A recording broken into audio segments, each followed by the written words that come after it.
और उमेश भाई, ये टोपी तुम्हें किसने पहनाई है? यूएनडीपी ने भाई।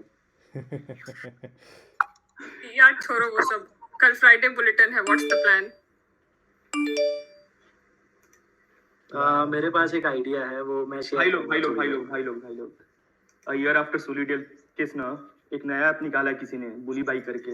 It also misuse photos of vocal women from Muslim community and listed them for auction. If rightful measure were taken against Sulli Deals case ना, this would have probably not happened. Legal action तो ले लिया है, arrest वगैरह भी करा है, अब देखो आगे क्या होता है। कभी जेंडर तो कभी स्टेटस तो कभी रेसिज्म और कभी पॉलिटिकल आइडियोलॉजी की वजह से हमेशा ऐसी चीजें होती आई हैं। और तब रिलीजन के नाम पे भी हो रहा है। कोई सेफ नहीं है online. Guys, now is high time. What you से? हमें अपनी एक्सपीरियंस दुनिया के सामने शेयर करनी चाहिए, जिससे लोग थोड़े अवेयर हो। क्या कहते हो? Indeed Ashish, exactly, this is the right time. अभी शेयर करना चाहिए। करनी करते हैं यार। ऑब्वियसली।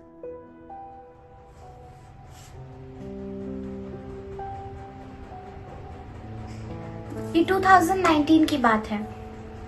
एक दिन मुझे फेसबुक से नोटिफिकेशन आया कि 13 स्ट्रेंजर्स ने मेरी फ्रेंड रिक्वेस्ट एक्सेप्ट कर लिया है, जबकि मैंने उन्हें रिक्वेस्ट भेजी ही नहीं।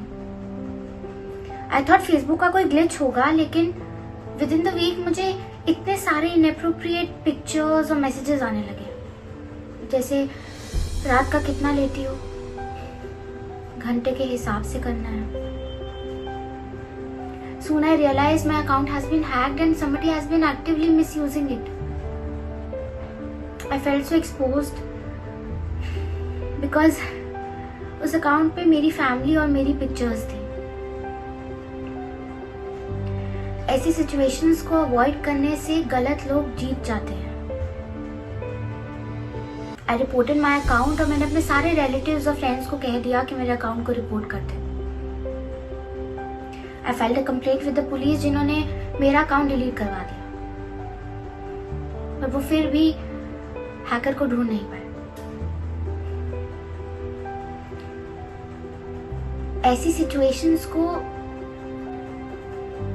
even though filing a complaint made me feel empowered and secure, लेकिन ऐसी सिचुएशंस बहुत कॉमन है और इनसे डील करना हर इंसान को आना चाहिए।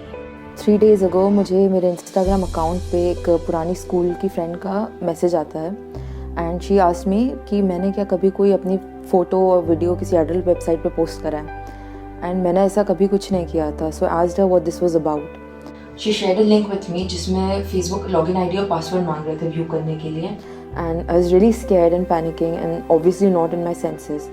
तो because I did not remember my own ID and password, मैंने अपने हस्बैंड का आईडी एंड पासवर्ड डाल दिया देखने के लिए, एंड फिर भी कुछ भी मेरे को दिखा नहीं, कोई भी लिंक नहीं आई। मैं दोबारा इंस्टाग्राम में उसको टेक्स्ट करके पूछा कि मुझे कुछ भी नहीं दिख रहा है, तुम स्क्रीनशॉट भेज दो। तो she sent me a message, I was just kidding, I did not think this was funny, I was extremely disturbed and this cost me severe anxiety. I think most likely उसका account hack हो गया होगा, but अभी भी उससे मैं contact नहीं कर पाई हूँ कॉल पे, ऑल्दो मैंने साइबर सेल में ऑनलाइन रिपोर्ट फाइल कर दी थी। बट नेक्स्ट डे मेरे को पता चलता है कि मेरे हस्बैंड का इंस्टाग्राम अकाउंट हैक हो गया है। उससे उनके सारे फॉलोअर्स और कॉन्टैक्ट्स को मैसेजेस जा रहे थे और पैसे मांगते हुए कि मुझे अर्जेंटली पैसे चाहिए, मुझे पैसे सेंड कर दो। तो हमने दूसरी कंप्लेंट फाइल करी है, एंड क्योंकि 2 लोगों ने पैसे भेज भी दिए थे एक अननोन अकाउंट में, इसलिए हम लोग फिज़िकली साइबर सेल जाके एक रिपोर्ट फाइल भी करके आए हैं, एंड उस पर अब इन्वेस्टिगेशन चल रही है। In April 2018, I had ended a relationship. Soon after, he started bullying me. और मुझे नंबर्स से धमकी भरे मैसेजेस आने लगे। फोटोशॉप पिक्चर्स को पब्लिकली अपलोड करने की धमकियाँ मिलने लगी if I didn't talk to him. वो कई बार उन फोटोज़ को अपलोड करके तुरंत हटा देता था। वो मेरे डर को आजमाता था। कई बार आई फील वल्नरेबल, मेरी आंखों के सामने अंधेरा आने लगता। मुझे कई बार दिन में 200 से 250 तक कॉल्स आ जाते थे और बहुत सारे वल्गर मैसेजेस। मैं सोशल मीडिया अकाउंट से आईडीज़ और नंबर्स को ब्लॉक करते करते थक गई थी, बट आई डिडंट नो कि मैं इसको किसके साथ और कैसे शेयर करूं। But anyhow at the end I reached out to his family.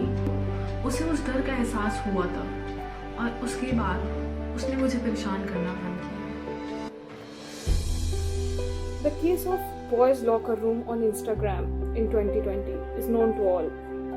However, I was not directly related to the case, but I was shocked to witness the events that followed it. School खत्म होने के कुछ 2 साल बाद इस case के दौरान मुझे ये पता चला कि ये कोई नई बात नहीं है। इसी से मिलता जुलता केस मेरे स्कूल में मेरे ही क्लासमेट्स के साथ भी हुआ था। हमारे कुछ सीनियर्स और बैचमेट्स ने मिलकर फेसबुक पे एक ग्रुप बनाई थी जहां they used to share images of girls and have like really disgusting discussion over there.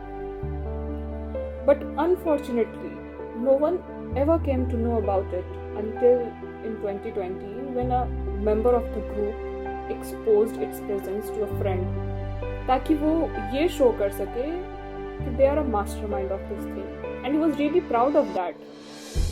So that boy acted sensibly. He came out anonymously and informed everybody that there was this thing going on from past 4 years in our school as well. Once the thing was disclosed, the group was deleted. I still don't know whether I was ever a part of that discussion. Mere thought that what if my image was also ever shared there leaves me in shiver. This thought will haunt me for like long, really very long time. If you have not experienced anything like this, congratulations, you are privileged. Whenever there are chances कि हम में से कई लोगों ने कभी ना कभी तो ऑनलाइन बुलिंग एक्सपीरियंस की ही होगी. So next time, whenever you find yourself in such situation, here are some guidelines to be followed. Do not click on suspicious links or attachments and never respond to unsolicited emails, messages, or phone calls asking for your personal information. Do not download remote access apps, as fraudster will get access to all your devices' information. Create unique password for your apps and online accounts. Make sure to reset them at regular intervals. Do not share your 20-digit SIM number with anyone. Keep a regular check of your bank statement and report any irregularities immediately. Be aware. And stay safe.